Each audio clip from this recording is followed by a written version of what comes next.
Continuamos con el libro del Eclesiástico. Vamos a ver ahora la autoría. En este libro se nos muestra que hay dos autores. Digamos que el Señor se manifiesta a través de dos autores. En este caso nos recuerda también un poco al anterior libro que vimos de Cogelet, del Eclesiastés, donde también aparecían estos dos autores humanos.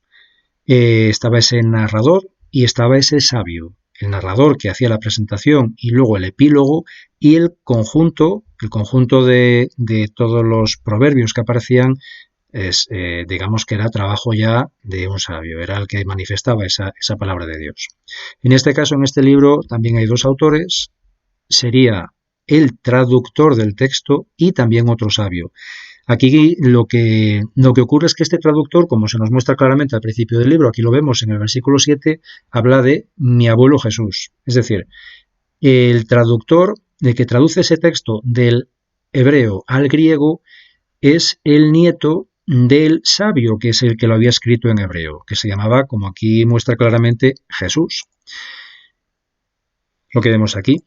De esa manera, más adelante ya en el capítulo 50, se nos muestra claramente quién era este Jesús. Ahí aparece.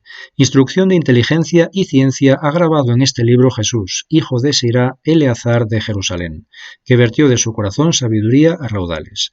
Pues era este Jesús, hijo de Sirá, Eleazar de Jerusalén, el que realmente había llevado a cabo este libro. Es decir, era el hombre que había sido inspirado por el Señor para manifestar este libro. Y de esa manera es su nieto el que lo traducirá luego más adelante al griego.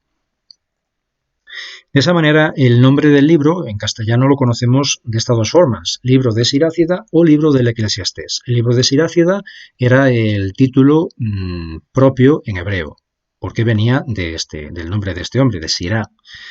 Y sin embargo, el libro del Eclesiastés es el término griego de ese libro. Este término griego de por sí no es judío, sino que ya es cristiano. Esto es como lo empiezan a denominar también los primeros cristianos cuando toman este libro, como ellos también lo reconocen como palabra de Dios, como texto revelado, y aquí lo que se manifiesta muy claramente con este nombre es la importancia que se le daba dentro de la Iglesia, en la liturgia de la Iglesia, a este texto, y de esa manera por eso el nombre del libro del Eclesiastés.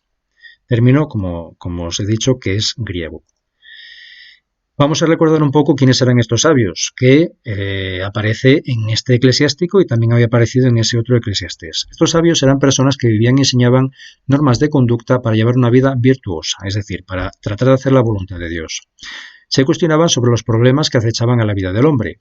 Y el origen, recordamos cómo había sido en la corte, es decir, había sido durante el tiempo de la monarquía, con David, con Salomón, y a partir de ahí lo que era ya en la monarquía separada, tanto en el reino del norte, el reino de Israel, como en el reino del sur, reino de Judá.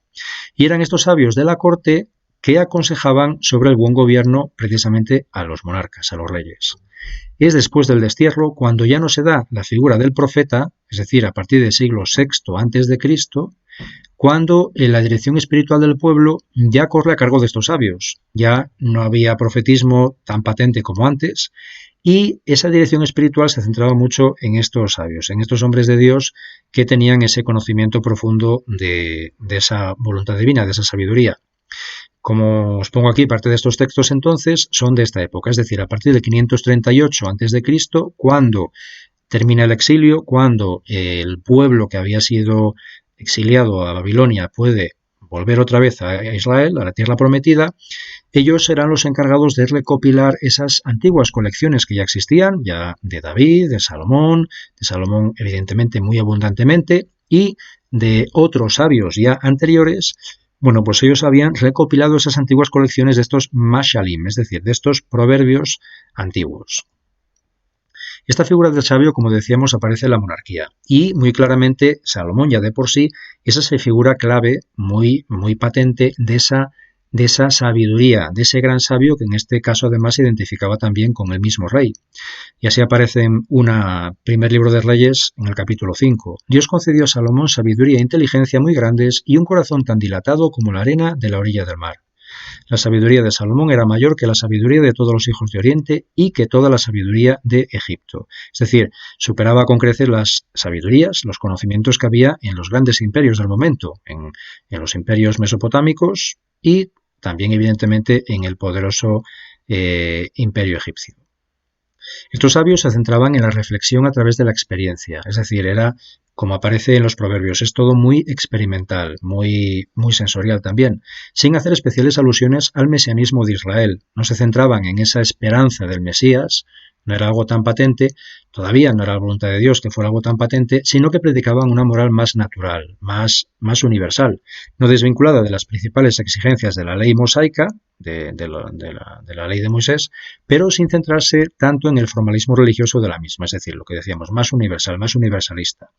Las reformas religiosas de Ezequías y Josías, estas reformas religiosas que se llevarán a cabo sobre el siglo VIII a.C., frente al imperio asirio, ante ese peligro del imperio asirio que había arrasado con el reino del norte, debieron forzar estos círculos de sabios a relacionarse con el elemento estrictamente religioso como sacerdotes y profetas. Es decir, se vuelve, digamos, mucho más religiosa o mucho más vinculada con la parte más litúrgica, más espiritual, bueno, pues esa figura del sabio. Su sabiduría se va valorando aún más en el tiempo post-exílico, al tiempo que va disminuyendo la figura del profeta, lo que decíamos antes. Y ese es el momento del gran auge también de la figura del escriba, porque estos sabios al final, bueno, pues se transforman también en escribas. Son ellos los que también van interpretando esa sabiduría de Dios y van interpretando la palabra de Dios, como se manifestaba ya en los textos sagrados.